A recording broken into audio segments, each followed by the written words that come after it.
The street lights cast long shadows across South Shore Drive as Sergeant Philip Benjamin's taxi pulled up to his red brick two-story home. It was 2:17 a.m. on a humid July morning, and the neighborhood was eerily quiet. After 15 months in Afghanistan, all he wanted was to surprise his wife, Lucy, and hold her in his arms again. He wasn't supposed to be home for another 3 weeks. The early return was his gift to her. Their 10th anniversary was just days away. In his duffel bag, alongside his combat fatigues and dog tags, lay a white gold necklace he'd ordered specially from Dubai. The cab driver, an elderly man named Earl, helped him with his bags. "Welcome home, soldier," Earl said, refusing the extra tip Philip tried to give him. "Your family must be really happy to have you back." Philip smiled, thinking of Lucy's face when she'd see him. "They don't know I'm coming. I wanted to surprise them," he replied. Earl nodded, got back in his cab, and drove off into the night. Philip stood for a moment looking at his house. Something felt off. There was a car he didn't recognize parked in front, a black Chrysler 300 with tinted windows and custom rims. Probably one of the neighbors got a new ride, he thought, but a knot began forming in his stomach. The house was dark except for a faint glow from their bedroom window upstairs. The porch light was off, which was strange. Lucy always left it on at night. As he approached, he noticed other small details that seemed wrong. The front garden, which Lucy had always tended meticulously, looked overgrown. Empty beer bottles lined the porch railing. Using his key, Philip quietly opened the front door. The living room smelled different, unfamiliar cologne mixed with marijuana smoke. Their wedding photo, which had always sat on the entry table, was face down. Then he heard it, muffled sounds coming from upstairs. His military training kicked in automatically. Moving silently, he set down his bags and climbed the stairs, each step calculated and quiet. The sounds grew clearer, rhythmic creaking, heavy breathing, a man's low grunt. The master bedroom door was closed but not fully latched. Yellow light spilled through the crack, along with the unmistakable sounds of sex. Philip felt his world tilting sideways, but his body moved with the calm precision that had kept him alive in combat. He pushed the door open. The scene burned itself into his mind in fragments, tangled sheets, brown skin against brown skin, his wife's legs wrapped around a stranger's waist. Their wedding picture on the nightstand watched it all. Time seemed to stop. Nobody moved. Then Lucy screamed. The man, muscular with dreadlocks and a tribal tattoo across his back, rolled off and reached for something on the floor. In the yellow lamplight, metal glinted, a gun. Philip's training took over. In Afghanistan, hesitation meant death. He crossed the room in 2 steps, caught the man's wrist before he could raise the weapon, and drove his other fist into the man's throat. The gun clattered to the floor. What happened next played out like a horrible dream. Lucy screaming, the man gasping for air but coming up swinging. Fists connected with flesh, rolling on the floor. The gun slid under the bed. Blood sprayed across white walls. In the chaos, Philip's hand found the gun. The man lunged. 2 shots rang out, then silence. Lucy Benjamin stood in front of her bathroom mirror, carefully applying her MAC Ruby Woo lipstick. At 32, she still turned heads. Her gym routine kept her figure tight, and she took pride in her appearance. Today, she'd chosen a fitted red dress that hugged every curve. Her phone buzzed on the counter. A text from Job, "Can't wait to see you tonight, baby." Philip still wasn't due back for 3 more weeks. She typed back quickly, "All clear. Come by after 9. Lucy stared at her reflection, trying to quiet the guilt that gnawed at her stomach. She and Philip had been high school sweethearts, married right after graduation. He joined the army to provide a better life for them, and she'd supported his decision. But the deployments got longer, the distance grew wider, and somewhere along the way, she'd started feeling lonely. Job Williams had walked into her life 6 months ago at the hair salon where she worked. He was everything Philip wasn't: present, spontaneous, dangerous in an exciting way. What started as innocent flirting turned into drinks after work, then secret meetings, and finally into something she couldn't control. Her phone buzzed again. This time it was Philip on FaceTime. "Hey, baby," he said, his face pixelated on the small screen. He looked tired, dust from the Afghan desert still visible on his uniform. "Hey," she answered, forcing a smile. "How are you? Missing you like crazy. 3 more weeks feel like forever, but hey, our anniversary is coming up.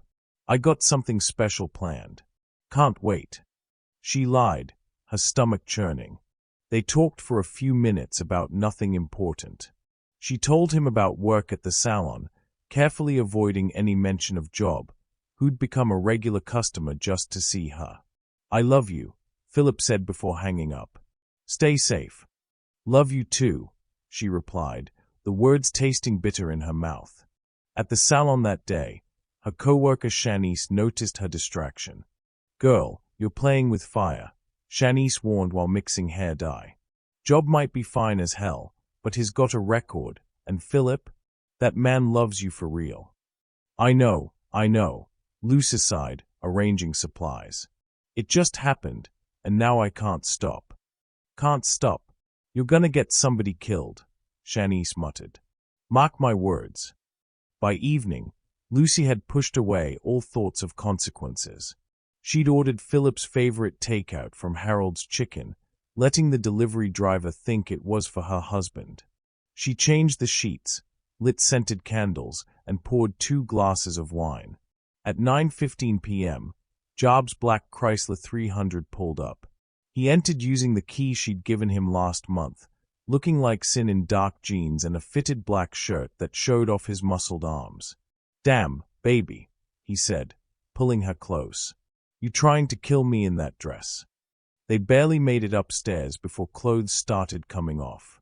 Job had brought weed and more wine. They smoked, drank, made love, talked, and made love again.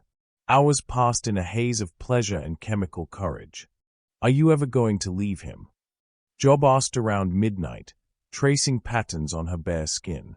"It's complicated," she answered. "The house is in his name. My whole life is tied to his." "I got money," Job said. "Been doing good with my business."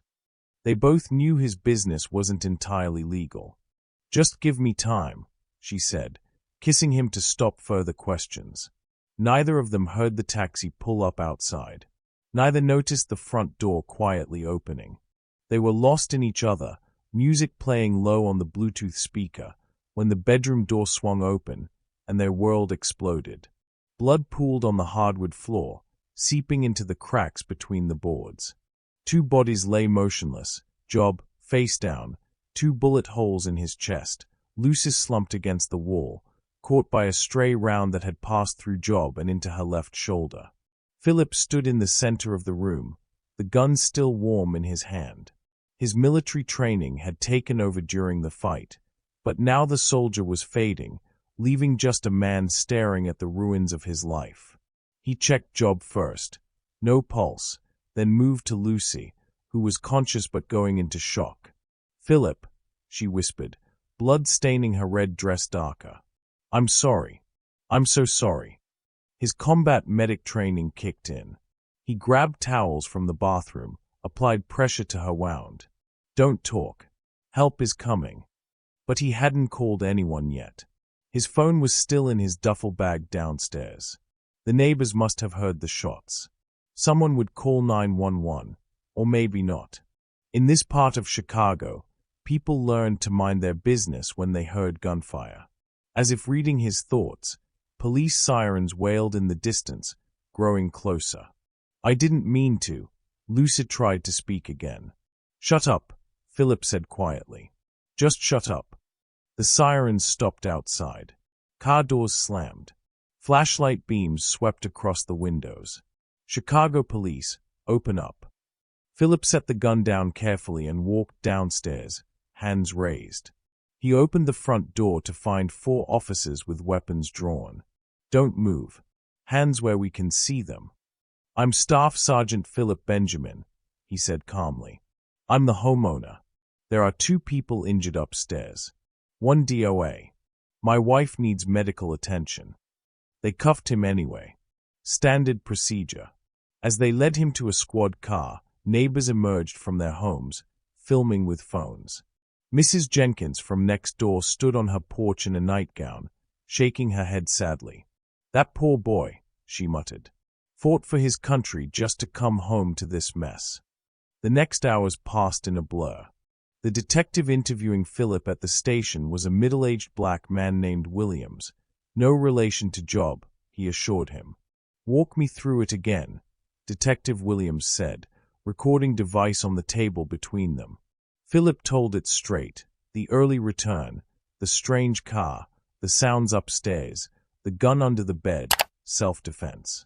His court-appointed lawyer, Patricia Morris, insisted the deceased had a weapon and a criminal record.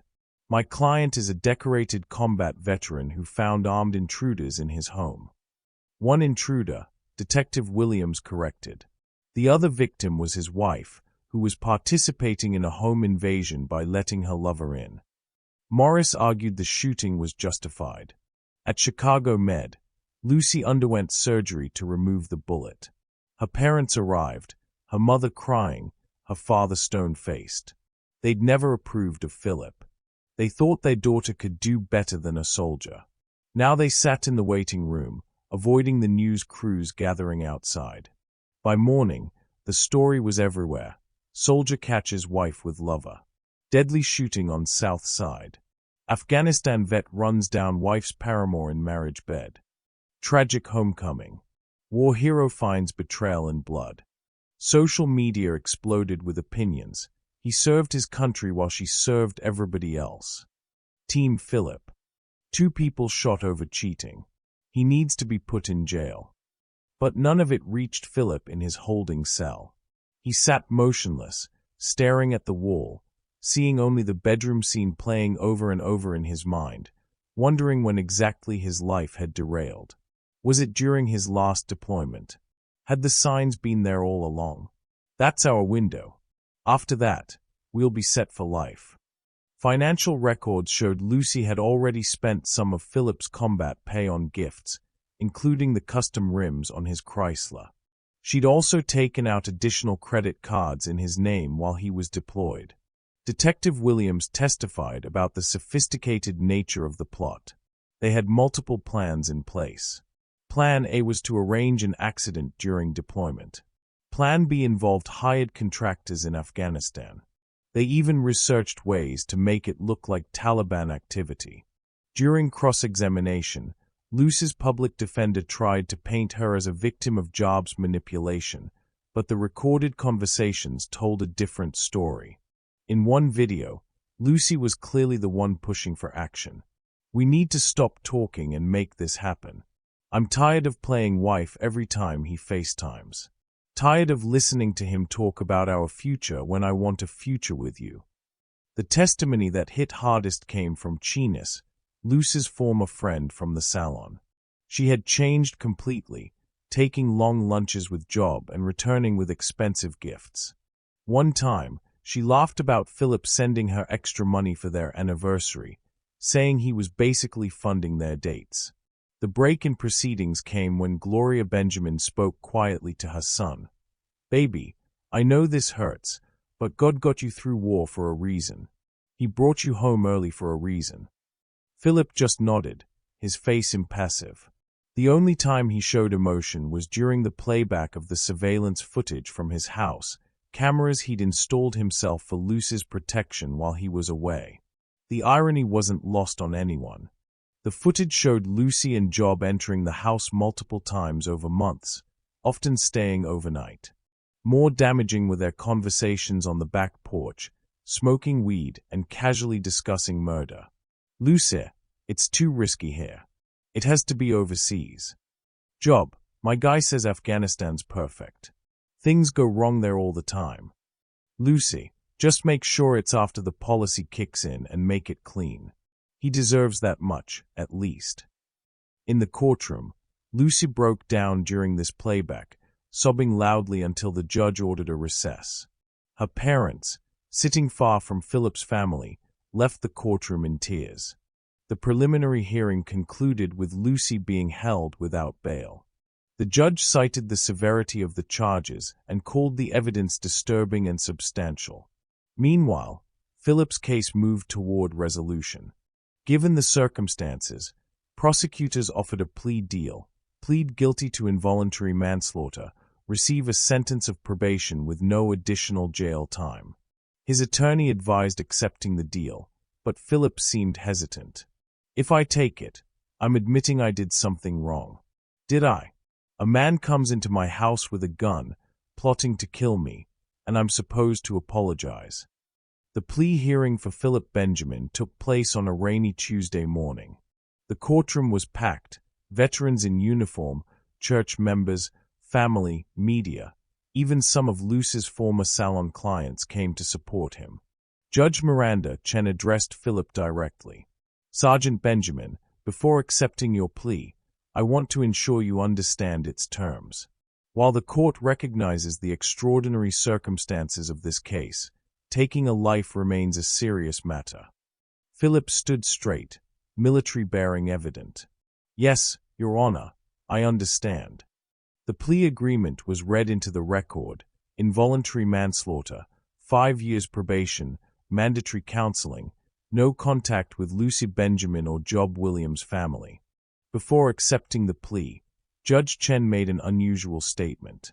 The court notes that while the defendant's actions resulted in death, they occurred in response to what evidence shows was an ongoing criminal conspiracy against his life. His service to this country, his clean record, and the unique circumstances warrant judicial mercy. Philip was fingerprinted one final time and released. Outside the courthouse, reporters shouted questions. "Sergeant Benjamin, do you regret coming home early? Any words for your wife? Will you return to active duty?" He ignored them all, walking to his mother's car with his family forming a protective circle around him. 2 weeks later, Luce's trial began. She'd rejected all plea offers despite her attorney's advice. The evidence mounted daily. Text messages showing her coaching job on Philip's military schedule, recordings of calls to offshore banks about moving money, testimony from Job's cousin about helping fake insurance documents, security footage of them meeting with a known hitman. The prosecution's closing argument was devastating. "Ladies and gentlemen, this isn't about infidelity. This isn't about a marriage gone wrong. This is about greed." While Sergeant Benjamin risked his life serving our country, his wife plotted his death. She watched him go to war but planned to ensure he'd never come home. The jury deliberated for just 4 hours. Verdict: guilty on all counts. Judge Chen, presiding over this case as well, showed no mercy at sentencing. "Mrs. Benjamin, you betrayed not just your marriage vows but basic human decency. You plotted to murder a man who served his country honorably, who trusted and provided for you."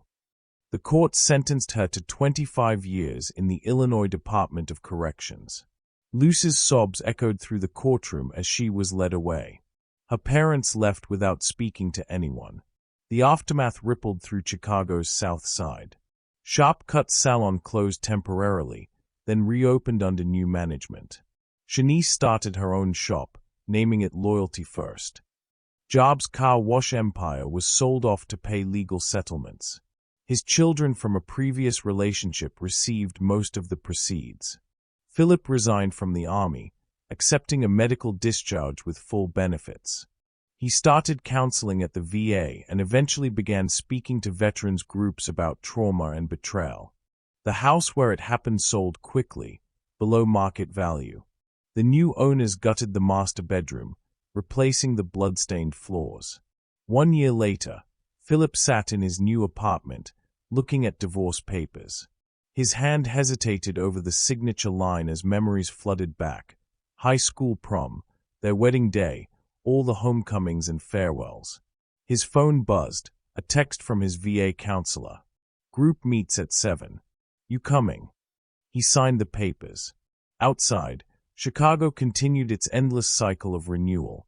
New buildings rose, old ones fell, people loved, betrayed, healed, and moved on. But in certain quiet moments, in the spaces between heartbeats, the echoes remained. The gunshots on a summer night, the trust shattered like glass, the soldier who came home too early, the wife who plotted too late. As the years passed, Philip's life began to resemble something fragile, pieced together, but never fully whole again. The weight of betrayal still lingered, etched into his every waking moment.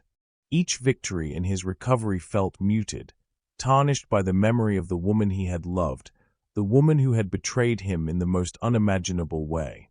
There were days when he would find himself in the quiet of his apartment, staring at the walls, wishing he could go back in time to before the war, before the heartache. But life moves on, with or without us. He spent nights in therapy, learning to breathe again, learning to trust again, learning that forgiveness wasn't for her, it was for him. He didn't need to forget the pain. He just needed to stop letting it define him. One night, as Philip sat alone on his porch, the wind carrying the distant sounds of the city, he received a call. It was from the VA, an invitation to speak at another veterans group meeting. This time, however, there was a twist. He wasn't just being asked to share his story of survival. This time, he was asked to speak about healing, about finding peace after betrayal. He hesitated, but then he remembered something, those quiet moments between heartbeats when the pain felt too heavy to carry. He needed to share. He needed to let others know that even in the deepest of wounds, there could be light. He stood before a room full of veterans, his hands trembling, but his heart full. I've been to hell and back. And sometimes, hell isn't a battlefield. Sometimes, it's the person you loved more than anything. But if I can stand here today, it's because I realized I am not the sum of her choices. I'm not the sum of my pain. I am more than what was done to me. And I promise you, so are you. The room fell silent, but it wasn't uncomfortable. It was healing. His voice cracked as he spoke, a man still mending, but strong enough to share the journey. Life goes on, but it doesn't have to be the same. You can rebuild. You can forgive. You can find peace. And as Philip stepped down from the stage, he felt it. The weight was still there, but it wasn't as heavy anymore. He had learned something in the process. Healing wasn't about erasing the scars, it was about learning to live with them and using them as reminders that strength lies in vulnerability. So, as the camera zooms out on Philip's face, worn, but hopeful, the lesson becomes clear. No matter how deep the betrayal, no matter how dark the night, there is always a way forward. The light, even if faint, can still break through.